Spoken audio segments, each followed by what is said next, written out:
certainly is disappointing aspect of all this pandemic is the fact that we won't have the luxury of our family and friends being there at Kennedy to watch the launch, but it's the right thing to do in the current environment.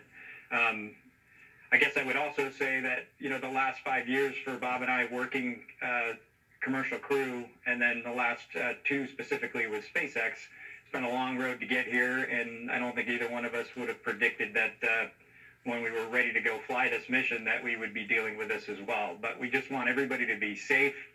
We want everybody to enjoy this and relish this moment in U.S. space history. But the biggest thing is we want everyone to just be safe and enjoy it from a distance. For that one, I think the Dragon spacecraft does have a lot of capabilities for us to intervene manually. I think probably the one that most folks are the most familiar with is actually the possibility to take over and manually fly the vehicle potentially close to space station. Folks probably know that's how we got the space shuttle docked to the International Space Station. We took over manually and flew those final steps of the mission. But we do have a series of manual capabilities that allow us to really protect ourselves if the automation was to have some sort of a problem with it, less of a focus on executing the mission with the manual controls. Doug should have the opportunity a couple of times during the flight to manually fly the vehicle with those interfaces that kind of drive it around.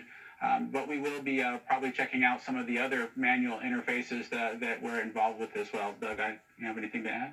Yeah, just as Bob mentioned, we specifically, as part of this test flight, designed in some time with, in the pre-flight phase as well as closer to space station so we can test out actual manual flying capability of the vehicle and just to see and verify that it handles the way we expect it to and the way the simulator shows it to fly. And I think it's a prudent part of our flight test, just like anything else, in case the eventuality happened for a future crew that needed to take over manually and fly the spacecraft. So we're just doing our part to kind of test out all the different capabilities of Crew Dragon.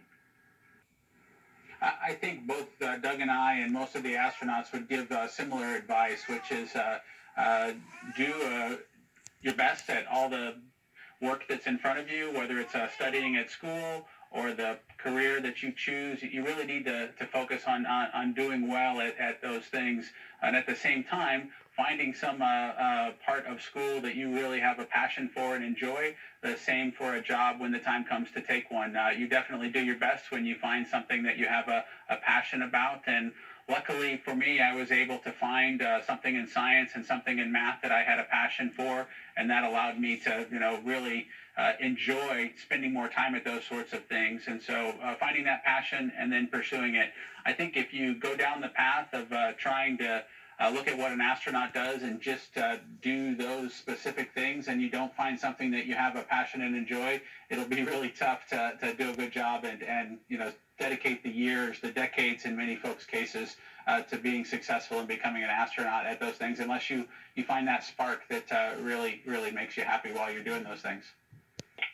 Yeah, it's a great question. I think it was probably on the order of at least 5 or 6 years ago when we went out to SpaceX and evaluated a bunch of different control mechanisms for the vehicle, and they were kind of looking at every which way of flying the vehicle.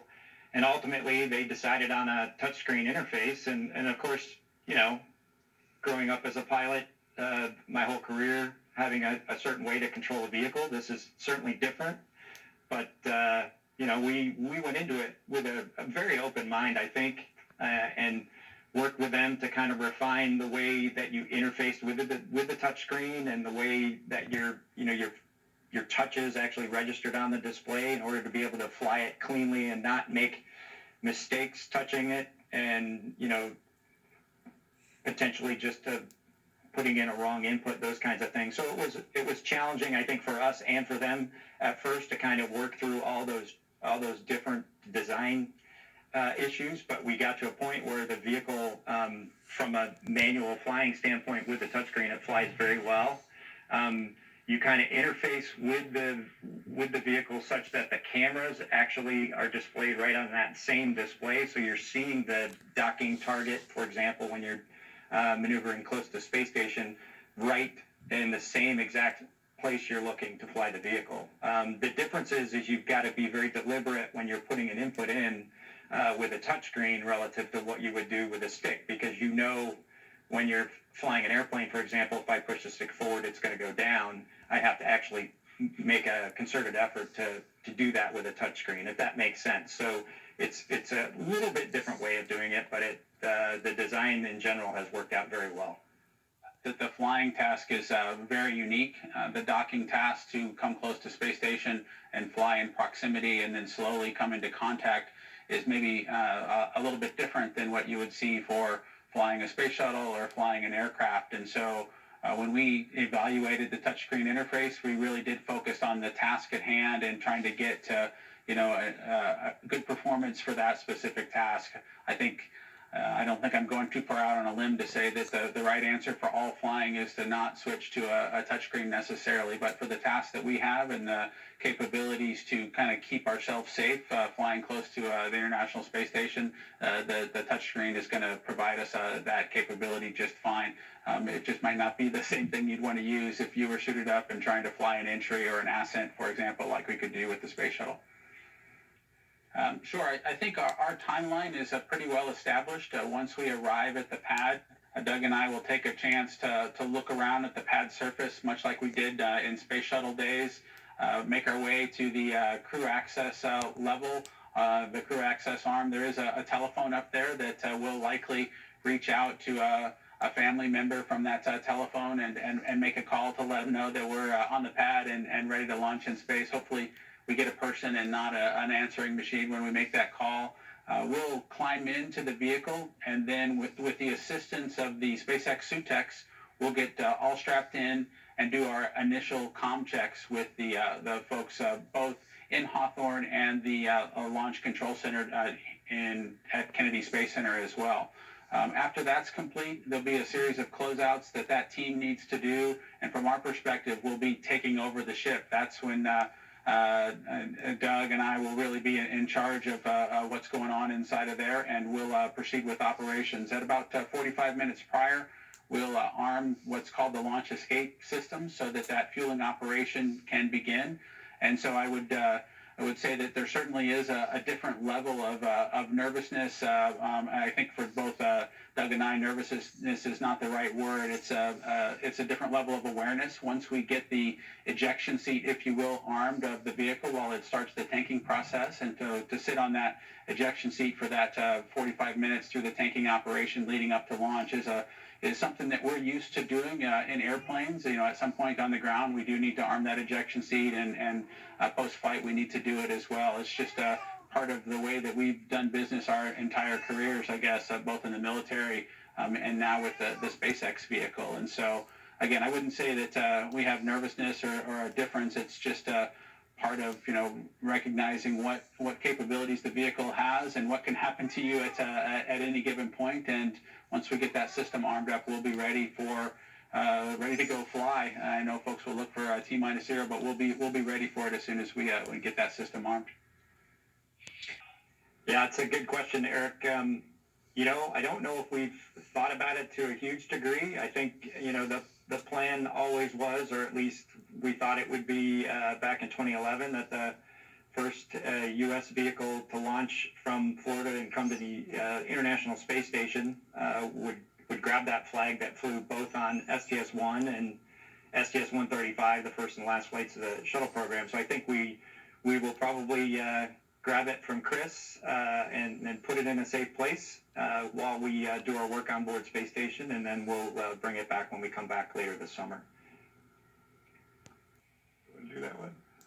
I think for both Doug and I, our goal through this entire process is to not turn the spacecraft into Bob and Doug's excellent machine and with a bunch of things that only Doug likes or only Bob likes. I think we should be pretty proud of kind of the whole system.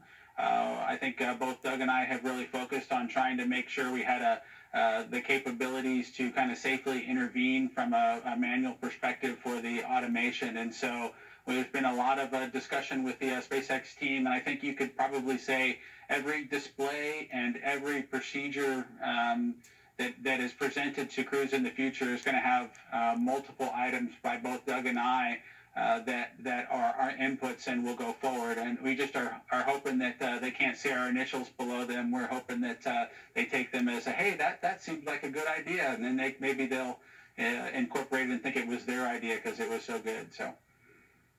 Yeah, I think, just to add to that, back in 2015, when Sonny, Eric, Bob, and I were selected to start out from the astronaut office point of view working on commercial crew, that was part of that reason, was to have multiple astronauts working on both the Boeing and the SpaceX vehicle, just for that very reason, not to have some influence such that it's just an individual's preference rather than something that works better for the group that's going to fly this vehicle ultimately. And I think adding to that, this spacecraft, Crew Dragon, is SpaceX's design from start to finish. And then make no mistake about that, NASA certainly influenced at times and offered opinions, and both Bob and I were in that same boat with regard to operating the vehicle and flying the vehicle in space. We offered our opinions and suggestions and worked, and it was just a huge collaboration. Now, I will say this, that there probably are a few pieces of Velcro in our spacecraft that we're going to fly that we put there and we'll use, and maybe future crews with their Dragons will, use a little bit different Velcro scheme. But Bob and I are a little bit old school in that respect, and so there is a little bit of Velcro, hopefully nothing that takes away from how good the vehicle looks. If you get a chance, I would encourage you to ask that question of folks that maybe don't have the same blind spots that Doug and I. So, reaching out to the Mikes or to Laura or the rest of the team out there at SpaceX, Chad, the suit guys with Chris and Eric and that crowd, Maria, just to see what we insisted on that they could attribute to one of us and kind of go forward with. I think we've lost track of whose good idea was what, because we've tried to, if Doug said something good, I've tried to echo it so that we could, really get a consensus on what we were going to get built going forward. But those guys might be able to point out which things really are attributable to either one of us or any of us.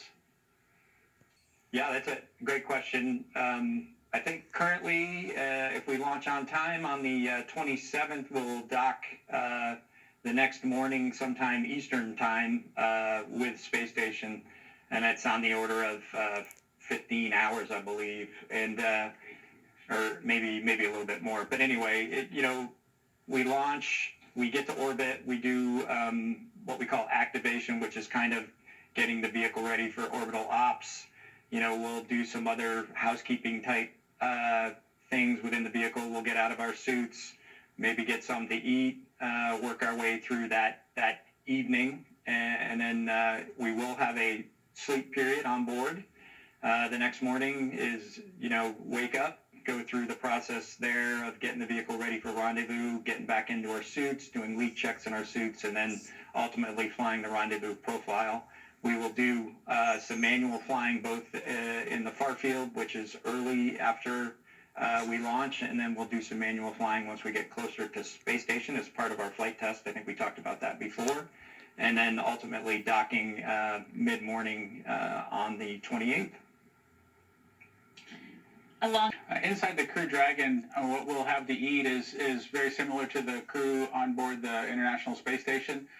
We do have some limitations. We don't have an oven, and we don't have a way to add water really to the food that we have, so we won't have any rehydrated food. So, for a Marine and an Air Force guy who grew up with a Marine father, we'll be eating the MREs, and it'll be just like our childhood probably, or earlier in our career. So we're really just going to eat the thermal stabilized sorts of foods, and hoping that we still get a reprieve and they figure out a way to put coffee on board the vehicle. But as of now, we'll have water and those MREs to eat.